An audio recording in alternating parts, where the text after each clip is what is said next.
As a young athlete, one of the best things you can do for yourself is build your mental resilience. Because here's the truth. Most people, coaches, teams, whatever you want to call it, don't really teach you how to do this. They teach you how to become dominant physically. I'm sure you know what to do at a decent level in the gym or on the field or a court or whatever it is. But they often don't teach you how to think through the right things, how to build your confidence, how to get through little slumps that you might have or form habits or whatever it might be. But in today's video, we're going to give you exactly that. We're going to give you the top resilience skills that you can use in order to make sure that you're building your resilience as an athlete, and most importantly, getting an advantage over your competitors. Hey, it's Matt Calderoni, and welcome back to our YouTube channel. I'm the CEO and co-founder of Molliteum, where we help athletes discover and reach their true potential by building their resilience. So what is resilience? Just to keep it very basic.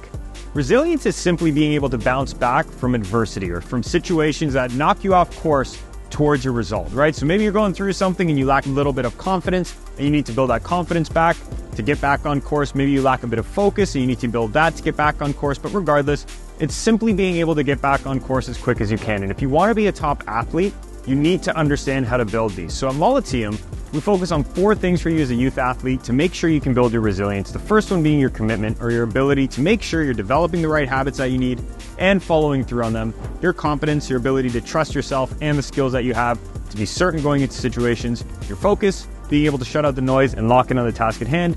And of course, your toughness, or your ability to adapt to tough situations. So, with that being said, in this video, we're going to give you the top skills that you need. If you apply these, we're guaranteeing you results in order to start building your resilience mentally as an athlete.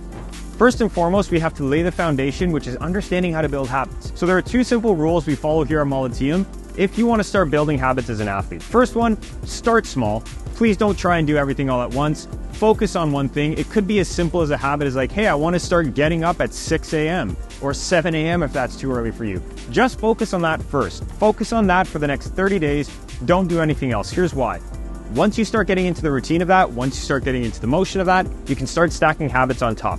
But start small, then go big. The second thing is you need to track your progress. You can't just start habits and then forget about them. You need to track your progress on a daily basis. So if you're an athlete, you have a parent, have your parent keep you accountable. If you're a parent tuning in, watching in for your athlete, help them stay accountable. Where it's as simple as understanding, okay, I said I was going to get up at 7 a.m. each day this week. How many days a week did I do it? Right? Did I do it for only 5 days? Did I only do it for 2 days? Did I do it for 1 day? And then help them understand why they met that goal or why they didn't, why they were able to follow through on that habit or why they were not. Once you understand that and you take the time to reflect and ask that question why, you're going to be able to help them get more consistent and remove those roadblocks. Now, once you lay your foundation, the second section to this all is understanding how to unleash your inner champion, or how to build your confidence and your certainty. Now, this is something that we notice a lot of young athletes tend to struggle with, not because they can't, do something or they don't have the ability to do something, but because they're so young in their development process, right? Going through a time where you're starting to build your skills, naturally some confidence will be low, some certainty will be low. So how do we build this? Number 1, you have to know your superpowers or your strengths. Take some time right now, write down on a piece of paper what really makes you great. 3 things that make you great as a young athlete in your sport. Then do another list of 3 things that make you great as a person, as a human being, right? With your communication, maybe your patience, maybe it's your ability to listen to other people, you're empathetic.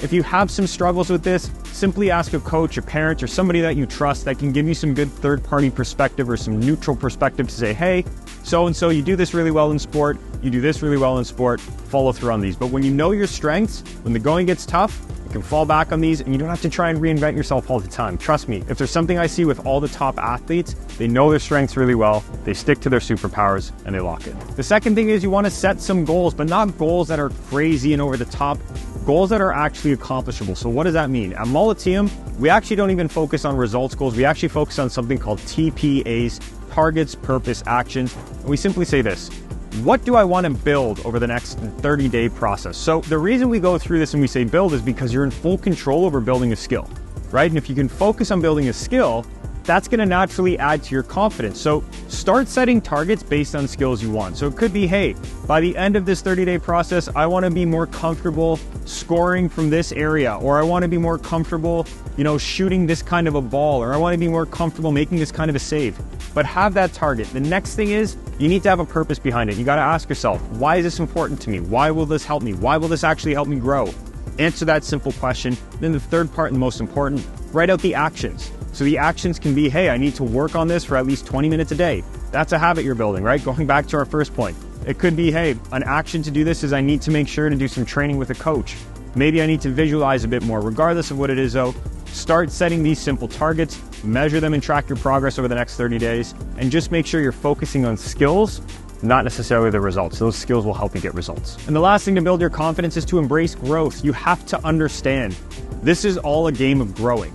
I'll never forget, we were working with one of the top hockey programs in all of junior hockey, and one of the best mentalities that we've seen here in Molliteum was where they had that ability to say, hey, this is all about development, meaning that they expected players to make mistakes. They expected players on their path to progressing to that next level. They expected them to not get it right all the time. You need to understand that you're in the same boat. You don't need to be perfect to get rid of that mindset. Instead, you need to grow, meaning that there's no failure, right? There's just either succeeding and doing well, or there's learning. And you really need to embrace that mindset so you can keep growing. If you're not growing, you're not going to progress. Grow hard, build skills, and I promise you, you'll get to that next level. Now, once you've mastered that and learned how to build your confidence and certainty, the next thing you need to do is learn how to focus. You got to really make sure you get in the right mindset on a daily basis. That's all focus is. So when it comes to focus, there's a couple things we focus on, I should say, to make sure you can increase that focus. What a tongue twister. First one being, you have to get very good at calling out the things you can't control, or aka what we say at Molliteum, shutting out the noise. So what does that mean? That means that you realize there's only 3 things you can control: your preparation, your attitude, and your work ethic. That's all you can control in life. As long as you're focused on those 3 things, you're gonna be okay. So focusing on, oh my God, I gotta score today, that's not preparation, attitude, or work ethic. Instead, it's, hey, I need to make sure I'm raising my ability to score if that's the case. I'm building the skills to score. You can put that into preparation, attitude, and work ethic. But the other stuff, it's all noise. People putting pressure on you, it's all noise. Bring everything back to preparation, attitude, work ethic. And here's a little bonus tip, a little kind of, we'll say note on this. Golden rule, anything can be turned into preparation, attitude, work ethic as an athlete, right? If you're frustrated where you are, prepare a little bit better with more specificity, I'll say. Have a great attitude towards it, and then go put in the work. If you're unsure about a skill, identify what that skill is, go prepare it, have a good attitude towards it, and put in the work. But everything can be turned into preparation, attitude, work ethic. Even if a coach is putting pressure on you and they're like, hey, player A, you need to make saves consistently this game. I know that was a big thing for me as a goalie, but it's like, hey, preparation, attitude, work ethic, I can break that down, making more saves and work at it. Shut out that noise. Next, you need to practice being picture perfect, meaning that you need to start visualizing the things you want. You need to start visualizing on a regular basis.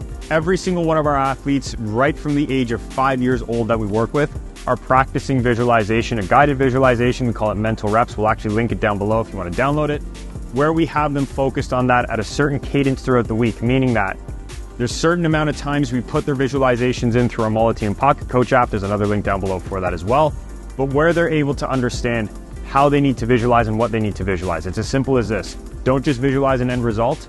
Take an end result that you want and break it down into the skill you need to visualize. This often goes into working with the target you set. So if you've set a target at the start of the month to be able to score more goals from a certain area, you want to visualize that, and you want to visualize it 3 ways. Number 1, you want to visualize the basic technique. So maybe you're just seeing yourself scoring from that area. Number 2, you need to visualize yourself overcoming a challenge, which you're simply going to do by saying, okay, maybe the biggest challenge I have is when I'm facing a defender, I need to beat them and score. And then number 3, you want to visualize the end result, which is where you're just going to visualize yourself scoring.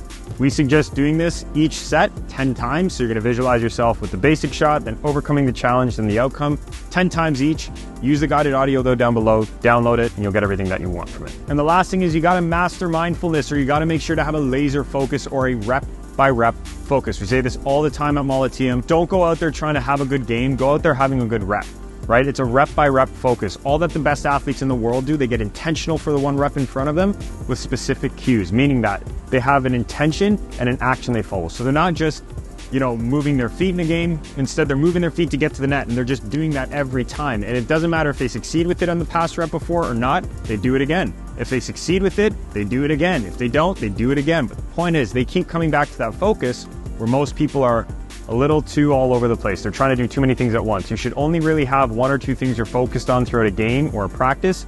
Take it 1 rep at a time and move forwards. Now that you build your focus, the last thing you need to do is rise to the challenge and grind it out. You need to build your toughness. So there's 3 ways that we do this and 3 mindsets that we elicit. The first one being, you've got to embrace challenges, and you've got to add in challenges throughout the week, or embrace the grind, right? Meaning that we often see athletes who are using in their preparations, they're challenging themselves a little bit just to make it a little tougher than game time so that they have that ultra confidence when it comes into a game, or so that they know they can handle situations when they come into the game. But the point is this, they're not just doing things easy, they're challenging themselves. Push yourself a little bit.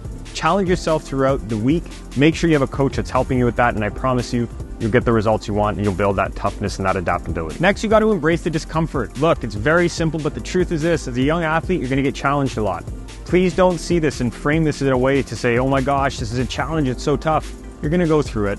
It's part of being an athlete. It's what you signed up for. Embrace that, right? This is where you grow the most. This is where you push yourself the most. But when you really understand how to embrace that side of it and say, hey, this is just a part of the process, I don't need to worry, it frames it in a better way for yourself. So see this as a necessary part of your adaptation and of building your toughness. And the last part is you got to be realistically optimistic. I'm not saying to be blindly positive, meaning that you just pretend everything's going to be okay.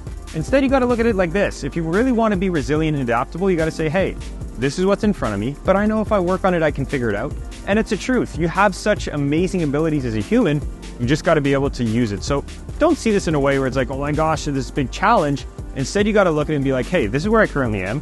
I need to do this to get to the next level. I'm going to be okay. You can take action on that. You're in full control of it. Does that make sense?